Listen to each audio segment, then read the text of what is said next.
let's talk about gender in Spanish, right? If you paid attention to my first video, if you saw the first video about the basics of Spanish, you already know that there's gender, right? It just means that everything is treated either as masculine or feminine. Everything is grouped into two groups, right? So that's our two genders. It's masculine and feminine. Feminine words are typically going to end in A. Masculine words are typically going to end in O or in a consonant.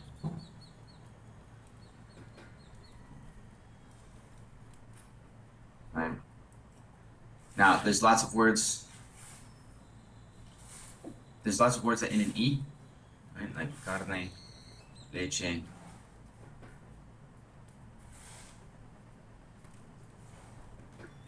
Tomate.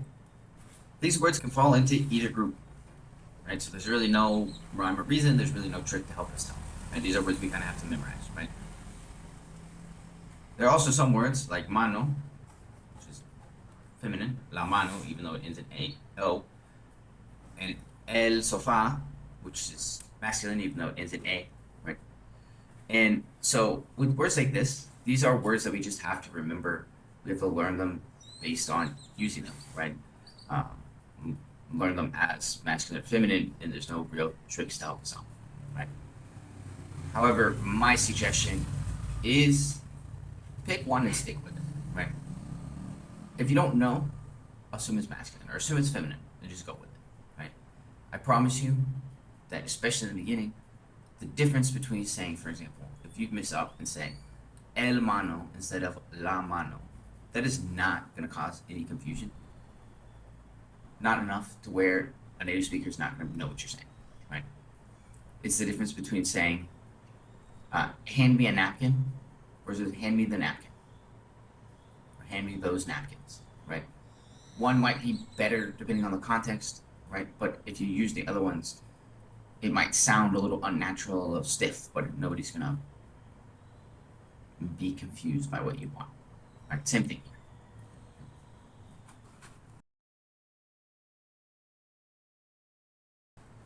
So with gender comes the idea of articles, right? Which what are articles? Articles are the word a and the word b, right? Which, so in Spanish we can have something that is masculine. So the word for a, right? Let's take two examples, right? We'll look at two words. Mesero and mesera, which is waiter and waitress, right? If I want to say a waiter, it's un mesero, right? Now if I want to say a waitress, it's una mesera, right? Una mesera. See there, we change un to una because it's mesera, right? A lines up. Now, if we have multiple waiters, some waiters, it's unos meseros, right? Both ending in os. Right?